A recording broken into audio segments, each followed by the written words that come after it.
이루신 십자가라는 제목의 말씀을 가지고 함께 은혜 받기를 원합니다.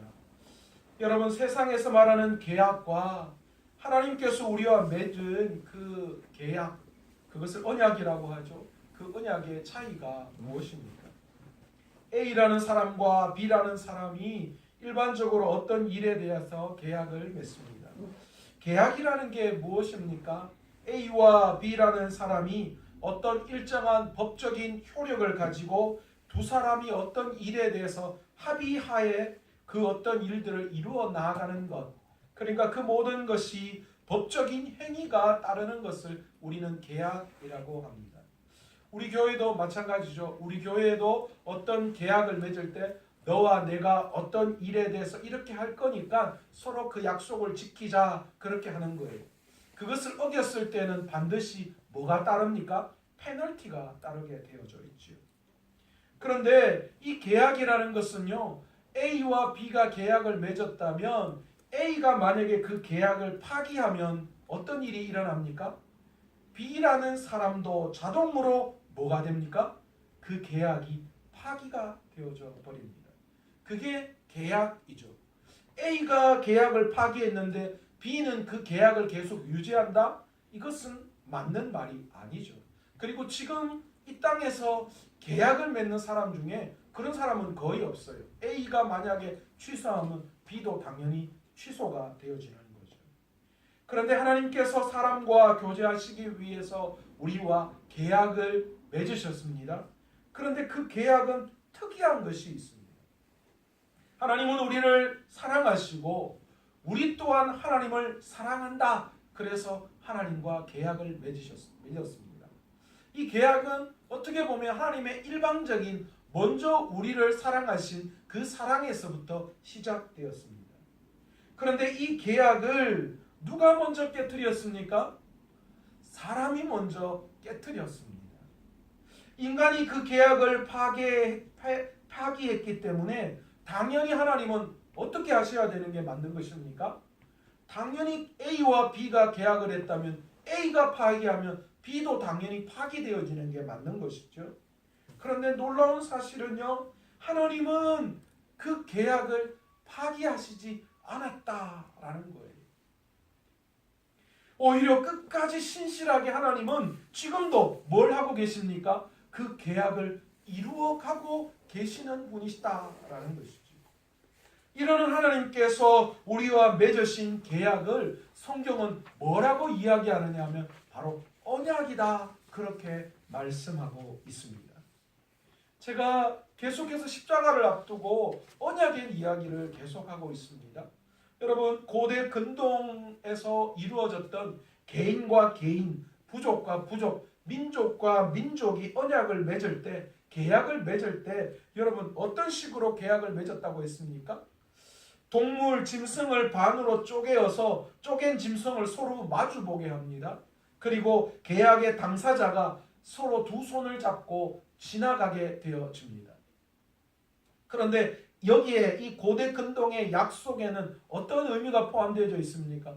누구라도 A든 B든 그 약속을 어길 경우에는 이 동물처럼 쪼개어질 것이다. 그것이 그 고대 근동의 약속에 포함되어져 있는 내용입니다. 결국은 그 약속이 깨어지면 뭘 가져온다라는 거예요? 죽음을 가지고 온다. 이 약속을 깨면 그것은 죽음이다 라는 것을 의미하는 것입니다. 이 계약을, 이 약속, 이 언약을 사실은 창세기 15장에 하나님께서 아브라함과 맺으셨던 그 언약을 통하여서 우리에게 너무나도 잘 보여주고 계십니다. 창세기 15장 9절에 하나님께서 아브라함에게 말하십니다. 뭐라고 이야기하십니까? 여호와께서 아브라함에게 나타나셔서 이렇게 말씀하십니다. 3년 된 암소와 또 3년 된 암염소와 3년 된 수량과 산기둘기와 집비둘기 새끼를 가져올지다. 뭐라 이야기하십니까? 아브라함은 하나님의 말씀대로 언약을 세우기 위해서 이 하나님이 말씀하신 것들을 준비해서 그대로 하나님이 말씀하신 대로 쪼개어서 그것을 마주 대하여 놓습니다. 이제 언약식 준비가 다 된 거예요. 하나님이 아브라함에게 찾아오셔서 아브라함이 언약을 준비할 수 있도록 모든 걸 말씀하시고, 아브라함은 그 모든 것들을 다 준비해 놓고 지금 이제 뭘 준비하고 있습니까? 하나님과 함께 그 언약식을 행하는 것을 준비하고 있는 거예요. 아브라함과 하나님이 서로 손잡고 지금 그 준비되어 놓은 쪼갠 고기 사이로 지나가는 그 식만을 앞두고 있습니다. 그런데 이게 웬일입니까? 하나님이 오시지 않는 거예요. 하나님이 아브라함과 약속을 맺어야 하는데 하나님이 오시지 않습니다. 기다려도 오시지 않습니다. 어느덧 해가 넘어가 밤이 찾아왔습니다. 바로 그때 하나님께서 아브라함을 깊이 잠들게 하십니다. 그리고 하나님이 오셔서 홀로 언약식을 진행하십니다. 창세기 15장 17절에 보시면 이렇게 이야기합니다. 해가 져서 어두울 때에 연기 나는 화로가 보이며 타는 횃불이 쪼갠 고기 사이로 지나가더라. 지금 하나님이 뭘 하신 거예요? 타는 횃불은 뭘 상징하는 거예요? 하나님의 임재를 상징하는데, 하나님께서 아브라함을 잠들게 하고 하나님 혼자 그 쪼갠 고기 사이로 지나가신 거예요. 하나님 홀로 지나가시는 거예요. 언약의 당사자인 아브라함은 지금 뭐 하고 있는 거예요? 잠재우셨어요. 깊이 잠들게 하셨어요. 여러분, 왜 하나님께서 아브라함을 깊이 잠들게 하시고 홀로 쪼갠 고기 사이로 지나가셨을까요? 여러분 생각해 보세요. 고대 근동의 약속은 서로 함께 지나가야 되는 거예요. 그런데 왜 그렇게 기다렸던 아브라함은 더 깊이 잠들게 해버리시고 하나님이 홀로 지나가셨을까요? 여러분, 만약에 하나님과 아브라함이 함께 그 쪼갠 고기 사이로 지나갔다면 어떻게 될까요? 그렇습니다. 아브라함은 죽고 봅니다.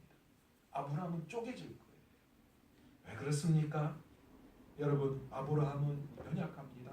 실수투성이입니다. 아브라함은 완전한 존재가 아닙니다.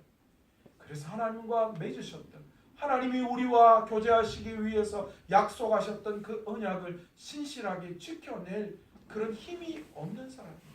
실제로 여러분, 아브라함을 보십시오. 아내를 누이라고 2번이나 속였잖아요.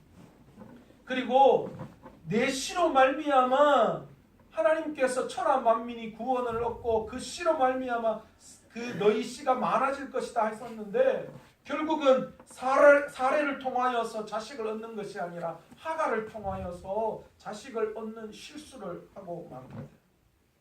여러분, 언약을 만약에 예수님이 아브라함과 함께 지나갔다면 언약을 파기한 아브라함은 쪼갠 짐승처럼 쪼개어질 수밖에 없는 거예요. 그에게 기다리는 것은 죽음밖에 없습니다. 여러분, 우리도 마찬가지 아닙니까? 우리는 불순종과 실수와 연약함으로 하나님과 세운 언약을 신실하게 지켜낼 그런 힘과 능력이 없어요.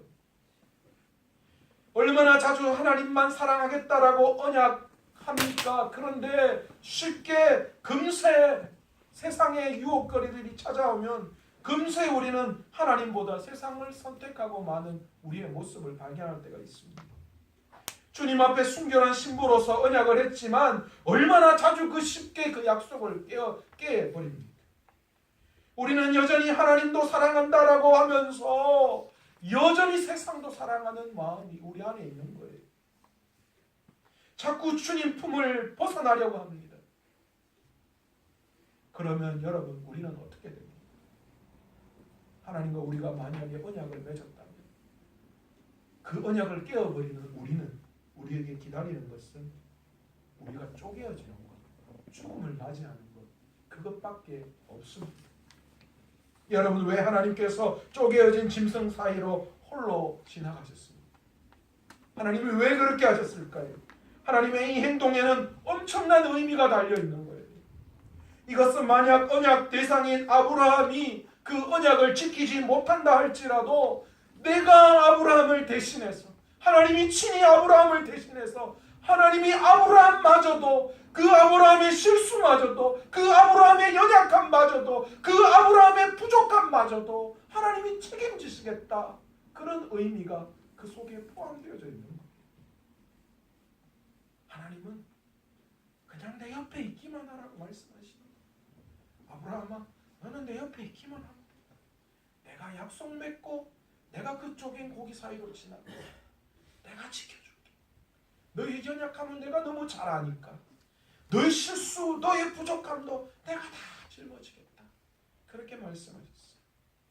그런데 여러분, 실질적으로 아브라함은 죄를 짓고 맙니다. 우리 또한 실수투성이고 연약한 투성이고 불순종의 투성이입니다. 그런데 하나님은 우리가 깨어버린 그 언약을 아직도 신실하게 붙드시고 지켜내시고 계셔요. 그리고 우리가 그 언약을 어긴 것에 대한 그 대가, 죽음으로 갚아야 될 그 대가마저도 주님이 어떻게 하셨습니까?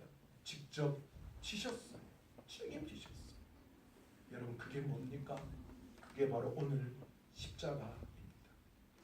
주님은 친히 언약에 불순종한 우리를 대신해서 십자가에서 자기를 쪼개셨어요. 아브라함 대신 대속적인 죽음으로 아브라함과 언약을 성실하게 신실하게 이루어 가셨던 것처럼 저와 여러분 대신 대속적 죽음으로 하나님은 지금도 언약을 신실하게 이루어 가고 계시다라는 겁니다. 이것이 바로 언약적 사랑입니다. 변하지 않는 사랑입니다. 우리를 향한 하나님의 사랑을 보여주신 사랑입니다. 오늘 본문을 다시 한번 읽어보겠습니다. 오늘 본문에는 이렇게 되어져 있습니다. 6월절 전에 예수께서 자기가 세상을 떠나 아버지께로 돌아가실 때가 이런 줄 아시고 세상에 있는 자기 사람들을 사랑하시되 끝까지 사랑하시니라. 여러분, 여기서 세상에 있는 자기 사람은 누구를 이야기하는 겁니까? 바로 언약 백성, 하나님과 언약을 맺은 언약 백성을 이야기하는 겁니다.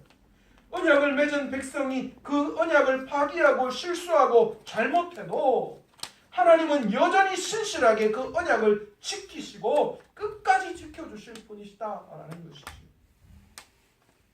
누가복음 15장에는 집 나간 둘째 아들을 한결같이 사랑하는 아버지의 마음이 나옵니다. 현장에서 가늠하다가 잡힌 여인도 주님은 끝까지 그 여인을 사랑하셨습니다. 수가성 우물가 여인도 남편이 5이나 있다라고 그렇게 이야기했지만 그러나 그런 부정한 여인이라고 할지라도 주님은 끝까지 사랑하셨습니다. 심지어 십자가에 달려 죽으실 때 우편에 있는 강도도 주님은 끝까지 사랑하셨습니다. 여러분 또한 하나님의 이 언약적 사랑을 받고 있는 줄로 믿으시기 바랍니다. 우리는 부족합니다. 우리는 연약합니다. 우리는 실수투성이입니다. 하나님만 사랑하겠다고 이야기는 해놓고 약속해놓고는 하나님만 사랑합니다. 나는 하나님밖에 없습니다. 하나님 내게 더 축복해달라고 그렇게 이야기해놓고는 금세 언약을 깨트려버리는 사람들입니다. 그럼에도 불구하고 하나님은 저와 여러분을 여전히 사랑하시고 저와 여러분과 맺었던 언약을 지금도 신실하게 지키시는 분이십니다. 여러분을 사랑하실 때 끝까지 사랑하시는 분이십니다. 자신을 다 내어주고 그렇게 끝까지 사랑하시는 분이세요. 오늘 본문 하반절에는 이렇게 되어 있죠. 세상에 있는 자기 사람들을 사랑하시되, 여러분 여기에 세상에 있는 자기 사람들이 누구입니까? 우리가 자기 사람입니까? 남의 사람입니까? 우리가 주님의 사람입니까? 세상 가운데 놓여져 있는 사단의 사람입니까? 여러분, 저와 여러분은 예수님 사람들입니다. 그렇다면 예수님이 끝까지 우리와 언약을 지키시는 분이셔요. 끝까지 사랑하시는 분이셔요. 끝까지 포기하지 않는 분이시다라는 거죠. 여러분을 향한 예수님의 사랑은 어제나 오늘이나 내일이나 영원토록 동일한 줄 믿습니다. 하나님의 언약적 사랑은 결코 변함이 없으세요. 우리가 변하면 변했지 하나님의 그 사랑, 하나님이 우리를 향한 그 마음은 결코 변하지 않는 거라는 거예요. 여러분, 어떤 형태에 있더라도, 어떤 연약함 가운데 있더라도, 아무리 주님을 우리가 실망시킨다고 하더라도 하나님의 이 사랑은 변화가는 손상되지 않습니다. 줄어들지도 않아요. 변하지도 않습니다. 끊어지지도 않습니다. 로마서 8장 38절에 보면 이렇게 이야기되어 있습니다. 내가 확신하노니 사망이나 생명이나 천사들이나 권세자들이나 현재일이나 장래일이나 능력이나 높음이나 깊음이나 다른 어떤 피조물도 우리를 우리 주 예수 그리스도 안에 있는 하나님의 사랑에서 끊을 수 없으리라.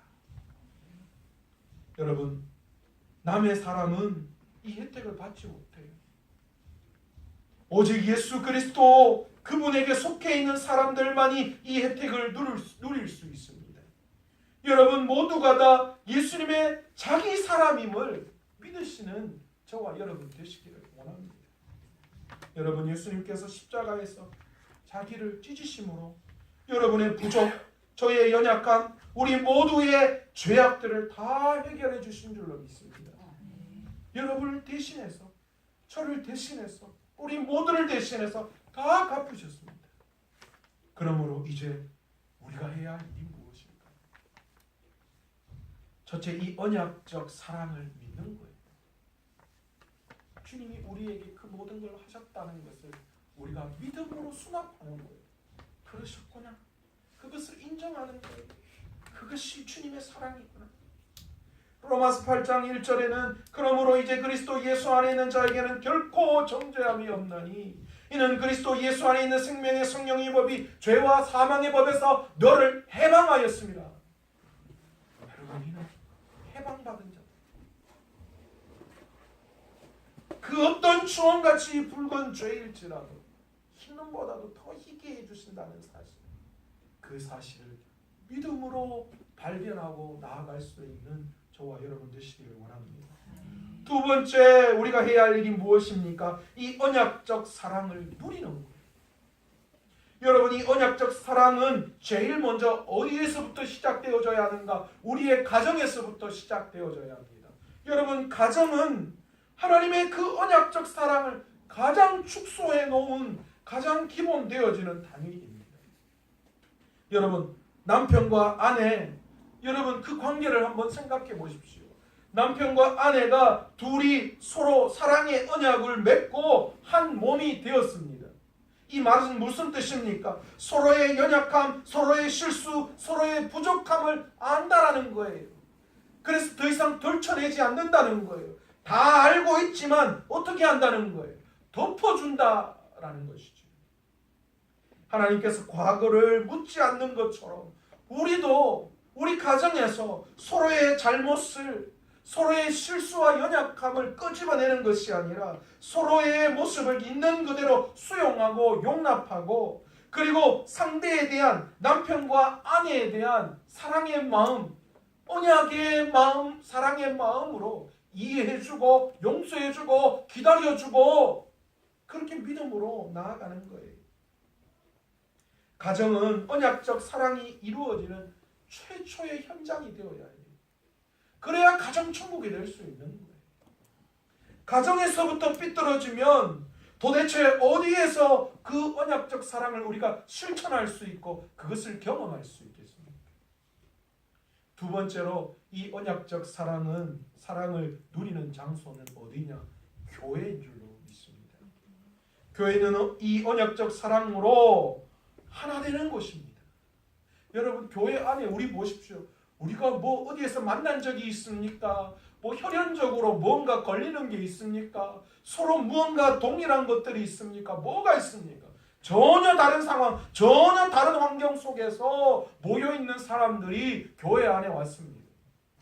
그런데 그들이 추구하는 것은 단 하나입니다. 무엇입니까? 사랑입니다. 사랑으로 하나 되는 거예요. 여러분, 이 언약적 사랑이 교회 안에서 우리 모두를 한 가족으로 생각하게 만드는 것이고요.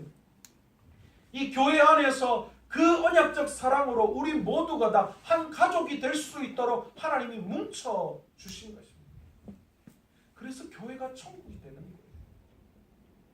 여러분 초대교회에 여러분 성령이 임할 때에 그들이 다 뭐 했다 그랬어요? 서로 통용하고 나누었다라고 말합니다. 여러분 이 서로 통용하고 나누는 건요, 네 없나 내 것 좀 나눠주고 이런 개념이 아니에요. 그 당시에 배경으로 봤을 때 자기들이 각자가 가지고 있는 것을 다 어떻게 했어요? 하나님 앞에 다 내어놓고 서로 필요한 만큼만 가지고 가는 거예요. 여러분 이게 어떻게 일어날 수 있었어요? 성령의 역사하심으로 이 언약적 사랑이 그 교회 안에 물 붓듯이 부어진 거예요. 그러니까 그들이 그 소유가 다 아깝지 않은 거예요. 그 소유가 내 것이 아니라 언약적 사랑으로 서로 나누어야 할 것으로 여겨진 거예요. 그래서 하나 되는 거예요. 여러분 우리는 성찬을 통하여서 또한 이것을 누리는 거예요. 성찬이 무엇입니까? 예수님 피와 살을 나누면서 우리 모두가 다 뭐라고 인정하는 거예요? 한 몸이요 한 형제라는 것을 깨닫고 아는 거예요. 여러분 이 언약적 사랑을 누려야 할 것이 그래서 교회입니다. 여러분 이 교회에서 마음껏 이 언약적 사랑을 누릴 수 있는 그 언약적 사랑이 통할 수 있는 교회를 만들어가는 저와 여러분 되시기를 간절히 축원합니다. 세 번째로 주님의 십자가 언약 앞에서 우리가 해야 할 일이 있다면 이 언약적 사랑을 모르는 사람들에게 이 사랑을 알려주는 겁니다. 아직도 너무 많은 사람들이요 하나님이 친히 이루신 이 언약적 사랑을 모르는 사람들이 너무 많아요. 여러분 요즘 교회마다 주일학교가 준다고 합니다. 그죠? 그러면서 주일학교에서 가장 큰 그런 주일학교가 주는 이유를 드는 것이 무엇입니까? 뭐 있어요? 아이들이 없다는 거예요. 출산율이 줄어들고 아이들이 줄기 때문에 당연히 주일학교가 준다라고 그렇게 이야기합니다. 그런데 여러분 모르는 이야기. 지금도 예수 믿지 않는 아이들이 얼마나 많은데 그 줄어든 아이들이 있다면 그 줄어든 만큼 에너지를 더 투자해서 그 줄어든 아이들 다 교회로 나오게 하면 되는 거잖아요. 제가 현장에 나가보니까요 여전히 아이들이 교회 안 나오는 아이들이 더 많아요.